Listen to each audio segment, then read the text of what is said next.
Salam uşaqlar, bugün sizinlə həzm sistemi bölməsindən həzm sisteminin quruluşu və funksiyaları haqqında olan mövzunun izahına baxırıq. 8-ci sinif biologiya yeni dərslik əsasında.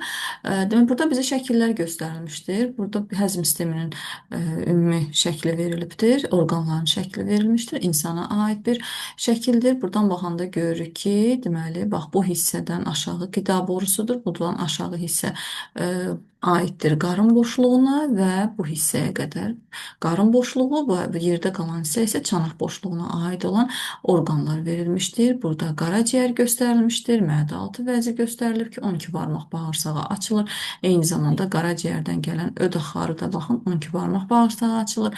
Mədənin quruluşu verilmişdir və ümumiyyətlə bağırsaqların quruluşu verilmişdir. Qəbul etdiyimiz qida həzm sisteminin orqanlarında uşaqlar müxtəlif surətdə hərəkət eləyir. Məsələn, qida borusunda qida 7-9 saniyə ərzində keçərək oradan mədəyə düşür. Mədədə isə həzm prosesi təxminən 4-8 saat davam edir və yaxud da yoğun bağırsaqda qida təxminən 12 saata qədər qalmış olur.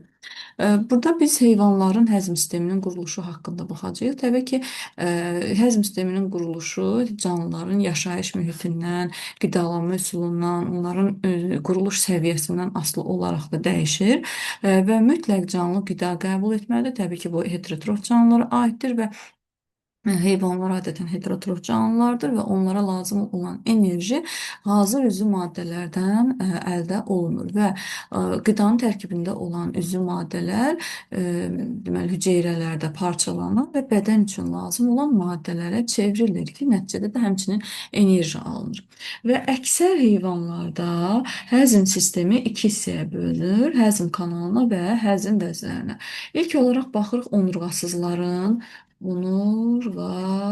onurğasızların həzm sisteminin quruluşuna baxaq. Biz burada sadədən mürəkkəbə doğru həzm sisteminin inkişaf etdiyini görəcəyik. Birinci baxırıq planarinin həzm sisteminin quruluşuna. Deməli, başlayır ağız, daha sonra gəlir udlaq və bağırsaq. Onlarda bağırsağın son ucları kör qurtarır və yedikləri qida qəbul olunan, ağız vasitəsilə qəbul olunan qida həzm olunduqdan sonra həzm olunmayan qida qalıqları yenidən ağız vasitəsilə xaric olunur. Deməli, bunların anal dəliyi olmur. Məsələn, desək ki, ilk dəfə bir ucu kör qurtaran bağırsaq, ağız, udlaq hansı canlıda yaranıb, deyirik ki, planaridə yaranmışdır. İnsan askaridi, askaridin quruluşuna baxanda görürük ki, bu parazit qurtdur. Burada artıq nisbətən həzm sistemi daha da inkişaf etmişdir. Sap qurdular tipinə aiddir. Və planari məsələn yastı qurdlar tipinə aiddir, amma askarid sap qurdlar tipinə aiddir. Növbəti dərslərdə biz bu tiplər ətraflı öyrənəcəyik, hansı tipə, hansı heyvanlar aid olduğunu. Bunların həzm sisteminə baxanda görürük. Ağızla başlayır, udlaq var, ağ planarida olduğu kimi, amma bunlarda yaranıbdır qida borusu, baxın qida borusu var, bağırsaq və anal dəlik yaranmışdır. Deməli, ilk dəfə olaraq anal dəliklə qurtaran bağırsaq insan askaridində yaranıb. Ona görə də bunlarda qida bir istiqamətdə hərəkət edir. Bədəndən xaric olunur anal dəliklə. Amma ağplanar da qida iki istiqamətdə hərəkət edir.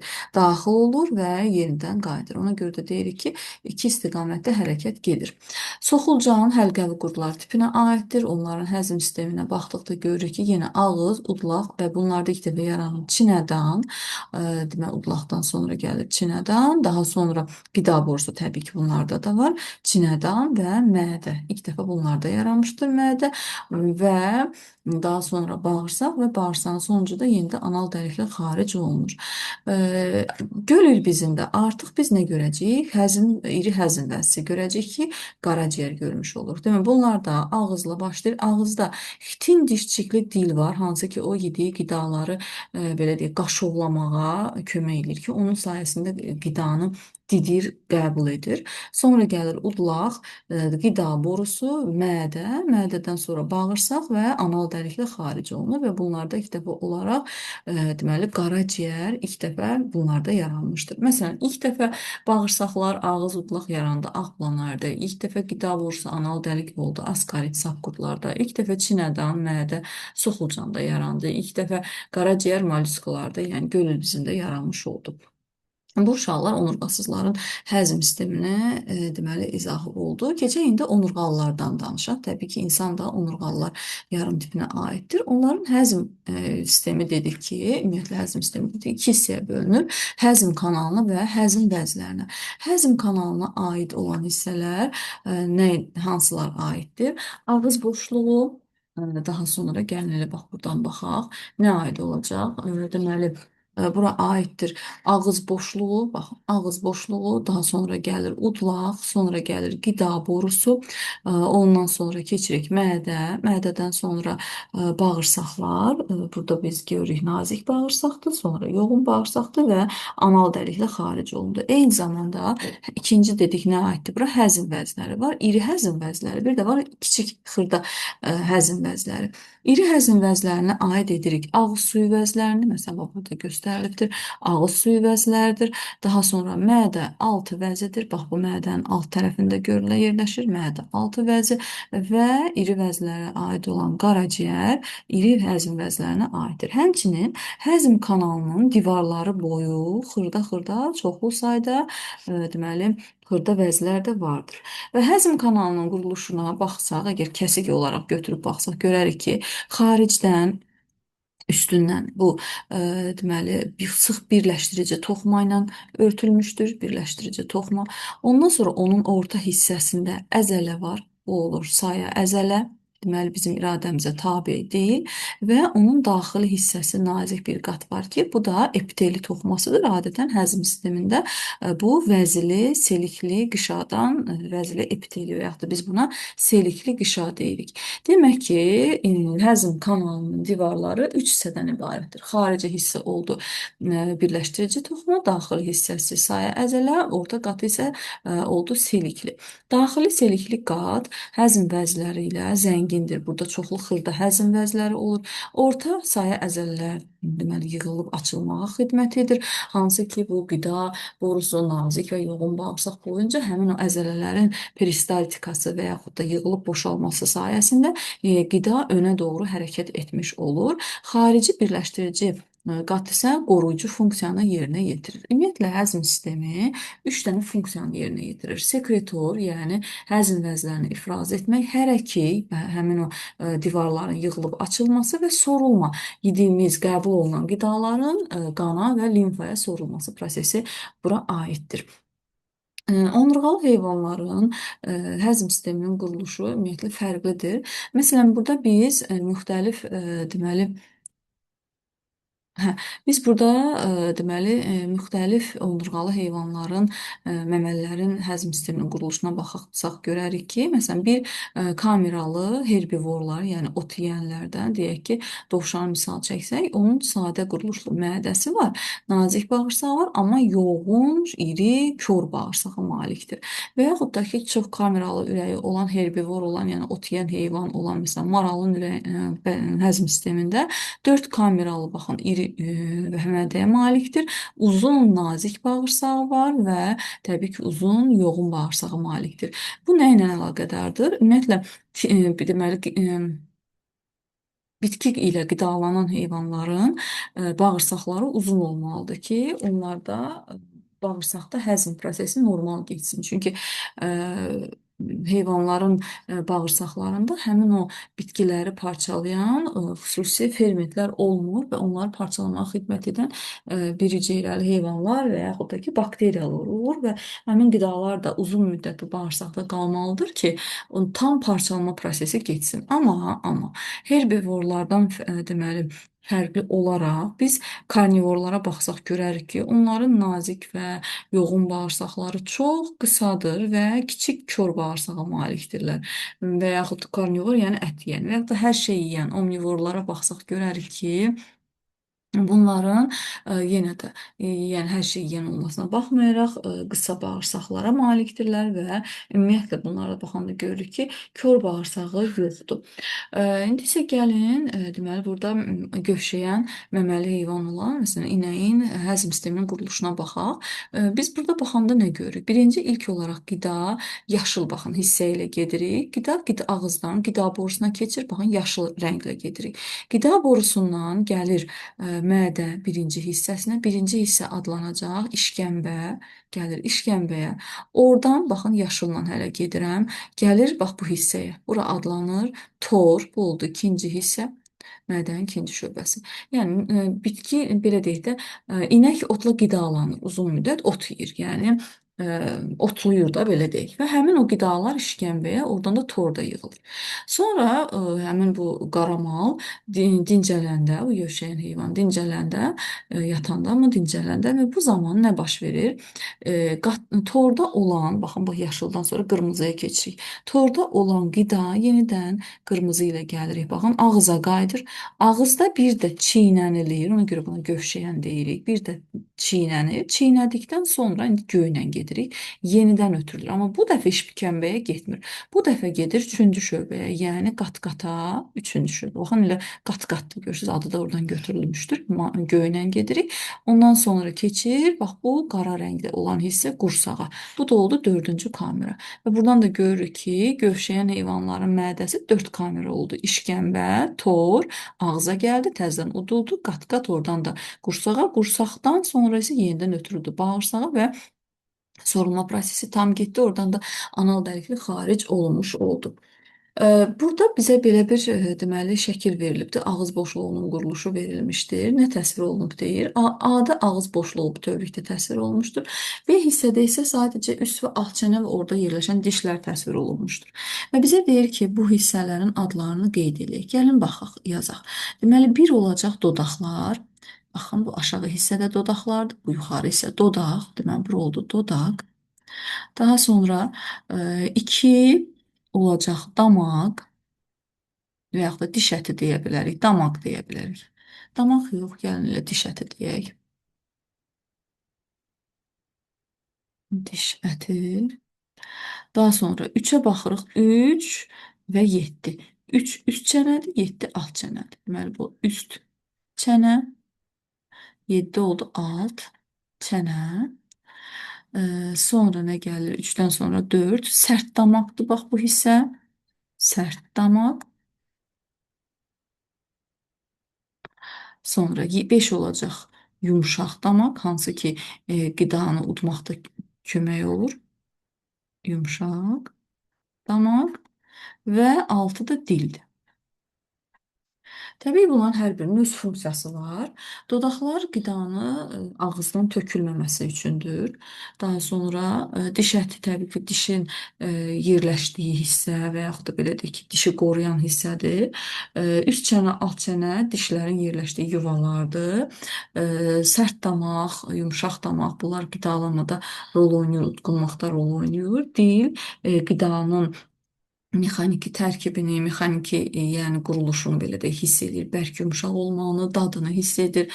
Eyni zamanda dil deməli nitqdə əsas rol oynayır və təbii ki, burada bir də dişlər göstərilmişdir ki, indi bunlar haqqında da gəlin ətraflı danışaq. Burada belə bir sual verilir. Yetkin insanın ağız boşluğunda neçə diş olur? Yetkin insanın da ağız boşluğunda 32 dişdir, daimi diş. Onlar quruluşuna, formasına görə fərqlənirmi? Əlbəttə fərqlənir. Bu haqda danışacağıq. Bu nə ilə bağlıdır? Təbii ki, qidalanma ilə bağlıdır ki, hər bir dişin öz funksiyası var. Deməli, qida bu həzm kanalı ilk olaraq nə ilə başlayacağıq? Ağız boşluğu ilə başlayacağıq. Başlayırıq ağız boşluğundan. İlk həzm prosesi ağız boşluğunda başlayır. Burada nələr yerləşir? Burada dişlər yerləşir ki, dişlərin köməyi ilə qida xırdalanır. Baxın, buna biz mexaniki həzm deyəcəyik. Ağız suyu ilə islanır. Buna dil kömək edir ki, onu ağız suyu ilə islatsın və xırdalandıqdan sonra sıyığa bənzər kütləyə çevrilir. Qidanın xırdalanması və çeynənməsi təbii ki, dişlər vasitəsilə həyata keçirilir. İnsanın üst və alt çənələrində dişlər diş yuvalarında, bax bu hissələr, diş yuvalarında yerləşir və dişin quruluşuna gəlin baxaq. Dişin quruluşuna baxdıqda görürük ki, diş xaricdən, bax bu görünən hissə, diş ətinin üst hissəsində olan hissə dişin tacı adlanır. Baxın, bu diş tacıdır və diş tacı xaricdən mina qatı ilə örtülmüşdür. mina qatı ilə örtülür. Ən sərt qatdır. Ondan sonra mina qatı dişin deməli boynu hissəsindən sonra mina qatı əvəz olunur sement qatla. Hansı ki sement qat diş kökünü, baxın bu hissəsi diş köküdür. Deməli ümumiyyətlə oldu diş tacı, dişin bax bu hissəsi boynu və dişin kökü. Dişin kökü də təbii ki, harda yerləşir? Alt çənədə, alt çənə sümüyünün və yaxud da üst çənə sümüklərinin içərisində yerləşir.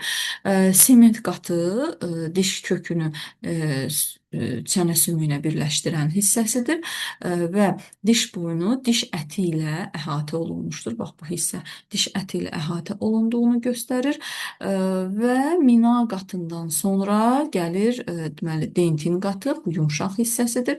Ondan sonra bax bu hissə dentin qatıdır, daxili hissəsi isə özəkdir. Təbii ki, dişin özək hissəsində qan damarları və çoxlu sinirlər yerləşir ki, bu da deməli dişi belə deyək ki, canlı saxlayır, dişin hüceyrələrini canlı saxlayır. İnsanın ağzında olan dişlərin gəlin sayına bax. Ümumiyyətlə insan 6 aydan etibarən 20 ədəd süd dişini çıxarır. Yəni növbə ilə süd dişləri çıxır təbii ki. 6 aydan etibarən süd dişlərini çıxartmağa başlayır. 20 dənə süd dişi olur insanın ağzında. Amma 10-12 yaşından sonra 10-12 yaşda artıq bu dişlər daimi dişlərlə əvəz olunur. Və 20-22 yaşdan etibarən isə ağıl dişləri çıxır. Gəlin bu dişlər hansılardır bir-bir ona baxaq.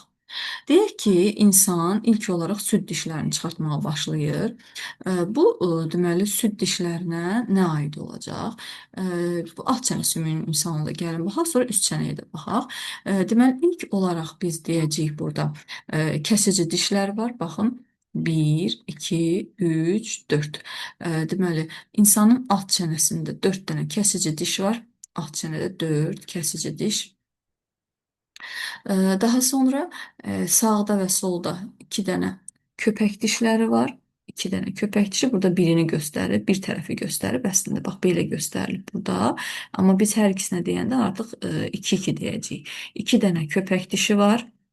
2 köpək və sağda və solda 2 dənə kəsici, deməli kiçik azı dişləri var. O zaman 2, 2, 4, 4 kiçik azı dişləri. Deməli, alt çənədə oldu cəmi neçədir? Cəmi oldu 10 dənə diş. Eyni diş növləri, yəni biz bax bu böyük azı dişlərini saymadıq. Eyni diş növləri üst çənədə də olur. Cəmi olacaq deməli 20 diş növü oldu. Bunu belə deyək də kobud şəkildə çəksək, belə çəkərik. Alt çənədə oldu 4 dənə kəsici diş, hər iki tərəfdən köpək dişi və sağda da, solda da 2 dənə, bax bu kiçik yazı dişləri. Bu oldu alt çənədə, üst çənədə də eyni 4 dənə kəsici diş, 2 dənə köpək dişi, 2 dənə sağda və solda, bax bunlar oldu kiçik yazı dişlər. Deməli, cəmi 20 dənə diş oldu. Amma 10-12 yaşdan sonra insan başlayır bu süd dişlərini tökməyə və əvəzinə daimi dişlər çıxmağa başlayır və nəticədə daimi dişlər yenə çıxan zaman əlavə olaraq yenə kəsici dişlər tökülür, əvəzinə yenidən 4 dənə kəsici diş çıxır, yenidən 2 dənə köpək dişi çıxır, yenidən 4 dənə kiçik yazı dişi çıxır, amma bu zaman əlavə olaraq bax burada olan, bax bu böyük yazı dişləri də çıxmağa başlayır. Və təbii ki, böyük yazı dişləri çıxanda növbə ilə çıxır və 20-22 yaşına qədər böyük yazı dişlərdən bax bu 2 dənəsi çıxır. 20-22 yaşdan sonra isə bax bu axırıncılar da çıxmağa başlayır. Deməli, insanın 20-22 yaşına qədər ağzında 20-22 yaşına qədər 28 dənə diş olur. Gəlin baxaq bu necə oldu. Deməli, üst çənələrdə, yəni üst çənələrdə hansı dişlər olacaq? 4 dənə kəsici, baxın bunu görürük. Kəsici dişlərin forması budur. 4 kəsici, 2 köpək olacaq sağda və solda. Baxın 1, 2, 2, 4 dənə kiçik azı və 2, 2, 2, 4 dənə böyük azı dişlər. Üst çənədə deməli cəmi neçə dənə diş oldu? 4, 4, 8, 10, 14. Üst çənədə 14. Eyni şey də alt çənədə olur. Deməli alt çənədə də, alt hissədə də 14. Deməli cəmi 20-22 yaşına qədər 28 diş oldu. Amma 20-22 yaşdan sonra ağıl dişləri çıxmağa başlayır ki, hər çənədə axırıncı böyük yazı dişlər ağıl dişi adlanır. Baxın, bu sonuncu.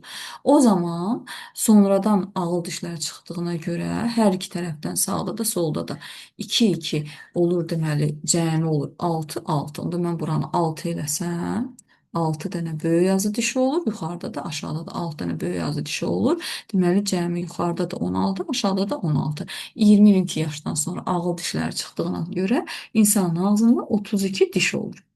Gəlin bu şəkildə bir də baxaq. Deməli 32 diş hansı oldu? Buradan kəsici dişlər hansı ki, bunlar qidanı kəsməyə xidmət edir. 4 dənə burada kəsici diş var.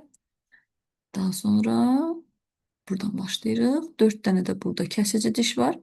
4 kəsici. Sonra burada və burada 2 dənə köpək dişi var. 2 köpək dişləri var. Bir burada 2 dənə köpək dişi var. Bir də burada 2 dənə köpək dişi var. Deməli 2 köpək. Daha sonra nə gəlməlidir? Kiçik yazı dişləri. Bax bunlar ikisi buradan. Hə, köpək və kəsici dişlər dişi tutub onu qidanı dişləməyə xidmət edir. Sonra gəlir ikisi buradan, ikisi də buradan. Baxın. İkisi də buradan. Deməli, cəmi oldu burada da 4 dənə kiçik azı dişi. Burada da baxın, ikisi bu hissədən, ikisi bu hissədən. Deməli oldu 4 dənə kiçik azı dişləri və axırıncı üçü buradan, üçü buradan. 6 oldu cəmi. 6 böyük yazı dişi buradadır. Üçü buradan, üçü buradan. Yenə 6 dənə böyük yazı dişi. Yuxarıda oldu 16 dənə, aşağıda da 16 dənə, cəmi 32 dənə diş oldu. Və biz ömür boyu 20 dənə süd dişi çıxardırıq. 32 dənə daimi diş. Yəni ömür boyu insana 52 dişi çıxır. Neçə dəfə diş çıxardırıq? 2 dəfə. Bir dəfə süd dişi, bir dəfə daimi dişlər. Amma ömür boyu neçə ədəd diş çıxardırıq? 52 ədəd diş çıxartmış oluruq.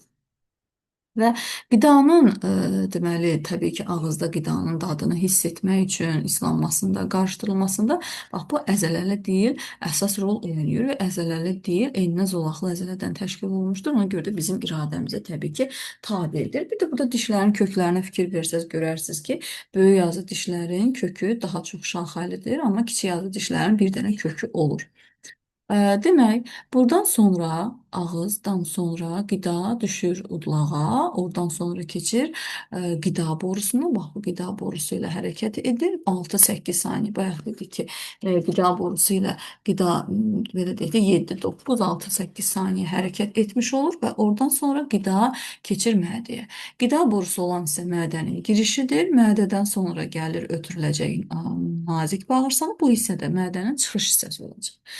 Və mədə həzm kanalının genişlənmiş, ən çox genişlənmiş hissəsidir. Təbii ki, harda yerləşir? Qarın boşluğunda yerləşir. Deməli, qida borusunun bir hissəsi döş boşluğunda yerləşir. Bir hissəsi qarın boşluğunda. Baxın, burada qida borusuna diqqətdən baxsaq, baxın belə buradan diafraqmanı göstərsək, qida borusunun çox hissəsi döş boşluğundadır, az bir hissəsi isə qarın boşluğunda yerləşir. Hər iki boşluqda yerləşən orqan hansıdır desək, deyirik ki, qida borusudur. Ən çoxu da döş boşluğundadır. Sonra keçir təbii ki, mədə, onun qida həzm sisteminin ən geniş kanalının ən geniş hissəsidir. Və diafraqmanın alt hissəsində yerləşir, qarın boşluğunun sol tərəfində yerləşir. Daxili qatını əmələ gətirən təbii ki, bu da 3 qatdan ibarətdir. Selikli qişa var. Baxın, çoxlu büküşlər var. Təbii ki, bu da onun səthinin sahəsini artırmağa, həmçinin orada çoxlu selik ifraz edən vəzilər var. Ondan sonra gəlir növbəti qat. Növbəti qat əzələli qişadır. Burada çəpinə yerləşən, köndələn çəpinə deyək, uzununa yerləşən və həlqəvi yerləşən əzələlər var ki, bunun da sayəsində mədə qida aurasını mexaniki həzmə uğratmağa, fırladır, belə deyək ki, qidanı qarışdırmağa, qidanın yaxşı xırdalanmamış qidanın daha da kiçik hissələrə parçalanmasına xidmət edir. Bu əzələ sayə əzələdən təşkil olunmuşdur. O da bizim iradəmizə təbii ki, tabe deyil. Və üstdən örtən qatda onu qoruyucu qat olan sıx birləşdirici toxumadan təşkil olunmuşdur. Mədənin selikli qişasında 3 tip hüceyrə olur. Hansı hüceyrələrdir bunlar? Deməli, var əsas hüceyrələr. Bu hüceyrələr ferment ifraz edir. Daha sonra var örtük hüceyrələri, şolar. Bunlar özünüzdə qeyd edin. Örtük hüceyrələr xlorid turşusu ifraz edir və əlavə hüceyrələr. Əlavə hüceyrələr də selik ifraz edir. Demək, mədənin selikli qişasında 3 tip hüceyrə oldu. Əsas ferment ifraz etdi. Örtük bu hidrogen xloridi, yəni xlorid turşusunu ifraz etdi və əlavə selik ifraz etdi. Bunlar haqqında bu hər biri ferment, xlorid turşusu selik haqqında, bunlar haqqında növbəti dərsdə ətraflı danışacağıq. Və yetkin insanın mədəsi 1,5 litr qida kütləsini saxlaya bilir.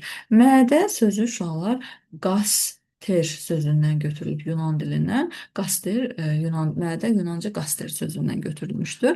Mədə hüceyrələrinin ifraz etdiyi şirə sayəsində təbii ki, qida tərkibində olan zülallar kiçik birləşmələrə qədər parçalanır və digər molekullar haqqında növbəti dərsdə geniş danışacağıq. Bundan sonra mədədən sonra qida keçir hara? Nazik bağırsağa. Baxın, bu nazik bağırsaqdır.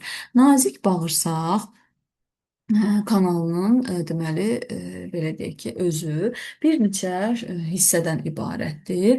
Bu hissə 12 barmaq bağırsaq adlanır. Ona görə 12 barmaq bağırsaq adlandırırıq ki, bunu insanın baş barmağının 12 dənə baş barmağı yan-yana düzsək, bu 12 barmaq bağırsağın uzunluğunu almış olarıq. Amma ümumilikdə nazik bağırsağın uzunluğu, bax, bu şəkildən də görürük ki, bax, bu daxili hissədə, baxın, bax, bu xırda balaca olan daxili hissədə olan nazik bağırsaq.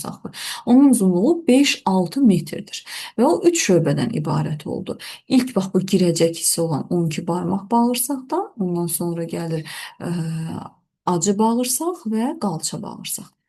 12 barmaq bağırsağa mədə-altı vəzinin və qaraciyərin ödaxarları açılır. Bu şəkildə daha aydın görürük bunu. Baxın. 12 barmaq bağırsağa mədə-altı vəzinin axarı açılır. Eyni zamanda qaraciyərin ödaxarı da gəlir bir yerdə mədə-altı 12 barmaq bağırsağın orta hissəsinə açılır. Nazik bağırsağın divarları da eyni ilə mədənin divarları kimi 3 qatlıdır və orada olan sayə əzələlərin dalğavari hərəkəti, yəni peristaltikası hesabına qida kütlələri irəliyə doğru hərəkət edir və həmçinin də o hərəkət sayəsində həzm şirələri ilə qarışır və nəticədə əzələlərin yığılması sayəsində qida kütlələri irəliləyir və oradan da keçir, bax, burada göstərilən yoğun bağırsağa. Yoğun bağırsağın özü də burada qida 12 saat qalır uşaqlar qida yoğun bağırsaqda, amma o nisbətən görürük ki, daha qısadır və yoğun bağırsaq həzm kanalının ən son hissəsi hesab olunur. Onun da həzm olmayan qida qalıqları nazik bağırsağın dalğavari hərəkət nəticəsində təbii ki, ötürüldü hara? Yoğun bağırsağa və yoğun bağırsağın ümumi uzunluğu 1,5-2 metrdir. Görürsünüz nə qədər kiçikdir. Səbəb də odur ki, 12 barmaq bağırsaqda qida daha çox həzm olunmalı və qida maddələri belə deyək ki, sorulmalıdır qana, limfaya, amma yoğun bağırsaqda bu proses nisbətən zəif gedir və demək olar ki, 12 barmaq və yaxud nazik bağırsaqda qida kütlələrinin çox hissəsi sorulur, yerdə qalan hissələr burada sorulur. Bunu növbəti dərslərdə ətraflı baxacağıq və bunun şöbələri var. O hansı şöbələrdən ibarətdir? Kor bağırsaqdan, çəmbər bağırsaqdan və düz bağırsaqdan ibarətdir. Və yoğun bağırsaq kor bağırsaqla başlayır. Kor bağırsaqdan isə appendix adlanan bax çıxıntı çıxır. Buradan nazik bağırsaqdır. Nazik bağırsaqdan keçdik kor bağırsağa. Onun da buradan olan çıxıntısı appendix və yaxud da ki, soxulcanı bənzər çıxıntı adlanır. Və çəmbər bağırsaqda irəliləyir qida və qida kütlələri, belə deyək, həzm olunmamış qida kütlələri nəcis şəklində düz bağırsaqdan xaric olunmuş olur. Burada bizə belə bir məlumat verilib ki, qidanı hansı vəziyyətdə qəbul etdiyimizdən asılı olmayaraq o mədəyə daxil olur. Qida borusu yediyimiz qidanın irəliyə doğru hərəkətini təmin edən əzələlərlə əhatə olunmuşdur. Əlbəttə, həmin əzələlər həm qida borusunda var, həm mədədə var, həm də bağırsaqlarda var. Burada bizə belə bir sual verilib. Nazik bağırsağın uzunluğu 5-6 metrdir. Yoğun bağırsağın ümumi uzunluğu isə 1,5-2 metrdir. Sizcə bu nə ilə əlaqədardır? Bayaq dediyim kimi bunun izahını verdim ki, daha çox nazik bağırsaqda həzm fermentləri ifraz olunur orada, daha çox həzm prosesi getdiyinə görə. Ə, Və baxıb bu öyrəndiklərinizi tətbiq edin hissəsinə. İnsanın həzm sisteminin şəklinə bir diqqətlə baxın. Və cədvəldə hissələrin adlarını yazmaq lazımdır. Sol üstündə ardıcıl olaraq həzm kanalı orqanlarının adlarını, sağda isə həzm vəzlərinin adlarını qeyd edin və onları oxlarla arasında əlaqəni göstərək. Gəlin də həzm kanalının orqanlarını da deyək, bu şəklə baxaq və oradan danışaq. Eyni zamanda açılan vəzləri də deyək. Məsələn, ağız boşluğu ilə başlayırıq, bura açılır ağız suyu vəzləri. Qida borusu gəlir, bura heç bir vəzə açılmır. Mədənin özünün deməli seli ifraz edir. Mədənin selli qışasında xüsusi hüceyrələr var ki, onlar mədə şirəsi ifraz edirlər. Daha sonra gəlirik nazik bağırsağa. Nazik bağırsaqda 12 barmaq bağırsağı açılır. Qaraciyərin ödəxarı və mədə-altı vəzi axarı açılır. Ondan sonra deməli gəlirik yoğun bağırsağa. Burada da yoğun bağırsağın özünün divarlarında deyək həzm vəzləri vardır və oradan da keçir düz bağırsağa. Soğuma prosesi həzm kanalının hansı şöbələrində gedir? Soğuma prosesi əlbəttə ki, bağırsaqlarda gedir. Qidanın mexaniki və kimyəvi həzmi nə deməkdir? Mexaniki həzm dedikdə sadəcə olaraq qidanın kiçik hissələrə qədər parçalanmasıdır. Məsələn, bunu biz ağızda dişlər vasitəsilə deyə bilərik, mədədə əzələlərin hesabına deyə bilərik. Kimyəvi həzm dedikdə isə fermentlərin təsiri ilə iri molekulların sadə birləşmələri, məsələn, zülallar amin turşularına qədər parçalanır. Karbohidratlar qlükozaya qədər parçalanır, yağlar yağ turşusu qliserinə qədər parçalanır. Biz bu maddələr haqqında birinci hissədə danışmışdıq. Hansı vəzlər həzm kanalına şirə ifraz edir? Hansı vəzlər şirə ifraz edir? Ağız suyu vəzləri oldu. Deməli, qaraciyər öd ifraz etdi və mədə-altı vəzi deməli həzm vəzlərini, şirələrini ifraz etdi. Öyrəndiklərinizi yoxlayın hissəsinə baxaq. Birinci suala cavab verməyə çalışaq. Nə üçün qidanı yaxşı çeynəmək, udanda tələsməmək lazımdır? Təbii ki, bu yaxşı çeynəmək, udanda tələsməmək mədəni və yaxud da bağırsağın işini asanlaşdırır və mədə-bağırsaq xəstəliklərinin qarşısını alır. Əgər yaşlı insanın yalnız azı dişlərinin 4-ü zədələnmişdirsə, gəlin görək 4də biri zədələnibdir. Azı dişləri hansılardır? Var kiçik azı dişləri və böyük azı dişləri. Kiçik azı dişləri üst və alt çənədə dedik ki, üst çənədə sağda solda 2, 2, 4 və aşağıda da 2, 2, 4. Cəmi oldu 8 dənə kiçik azı dişi. Böyük azı dişləri sağ yuxarı üst çənədə, sağda və solda 3, 3, 6, aşağıda da 3, 3, 6. Cəmi oldu 12. Və bunların cəmi neçədir? 20. Az dişlər sayı 20-dir. Bunların 4də biri zədələnibdir. 20-nin 4də biridir. Eləyir 5. Deməli 5 dənəsi zədələnibdir. Onun neçə sağlam dişi var? Əgər bu yaşlı insandan təbii ki, söhbət gedirsə, biz böyük azı dişlərdə də bütün dişləri saydıqsa, deməli 32 dənə dişi var. Onun 5 dənəsi zədələnmişdirsə, 5-i çıxırıq, yerdə neçəsi qalacaq? 27. Deməli 27 dənə sağlam dişi olmuş olur. Niyə dişi çıxardıqda qan gəlir, ağrı hiss edirik? Çünki diş ətinə, bu şəkildə də gördük ki, dişin kökünə qan damarları gəlir və sinirlər gəlir ki, onlar diş çıxarıldıqda həmin o qan damarları olan hissə, toxumalar zədələnir və nəticədə qan axmaya səbəb olur. Eyni zamanda sinirlər zədələnir və bu da baş beyinə impulslar ötürür. Biz də ağrını hiss etmiş oluruq. Sonra mədənin selikli qişasının hər kvadrat santimetr sahəsinə təqribən 100 ədəd vəzi düşür. Demək, 1 kvadrat santimetr sahəyə 100 dənə vəzi düşür. Mədədə vəzlərin ümumi miqdarı 14 milyona çatır. Mədənin daxili səthinin sahəsini tap deyiləcək. Əgər 14 milyona çatırsa, o zaman deməli 101 kvadrat santimetrdə 100 dənə vəzi varsa, bəs 14 milyon, 14 milyon 10 üstü 6 eləyir. Nə qədər sahədədir? Neçə kvadrat santimetr? X. Buradan x bərabərdir. 1-i vururuq 14 vurulmuş 10 üstü 6-ya bölürük 100-ə. 100 yəni 10 üstü 2. Bunlar da çıxanda nə qalır? 14 vurulmuş 10 üstü deməli 6-dan 2 çıxanda 4. Yəni başqa sözlə 140 min kvadrat santimetr sahəsi vardır. Sizcə nəyə görə mədənin daxili səthinin sahəsi onun xarici səthindən daha böyükdür? Çünki təbii ki, mədənin daxili səthində daha çox qırışlar var, xarici səthi isə hamardır. Ona görə daxili səthi daha böyük olacaq. Mədənin daxili səthinin sahəsinin həzm prosesi üçün əhəmiyyəti nədir? Nə qədər çoxlu qırışlar varsa, o qədər daha çox səviyyə ifraz edən hüceyrələr olacaq. Nəticədə qidalanma prosesi bir o qədər sürətli getmiş olacaq. Bu qədər suallar ümid edirəm danışdıqlarım hamısı sizə tam aydın oldu. Sağ olun.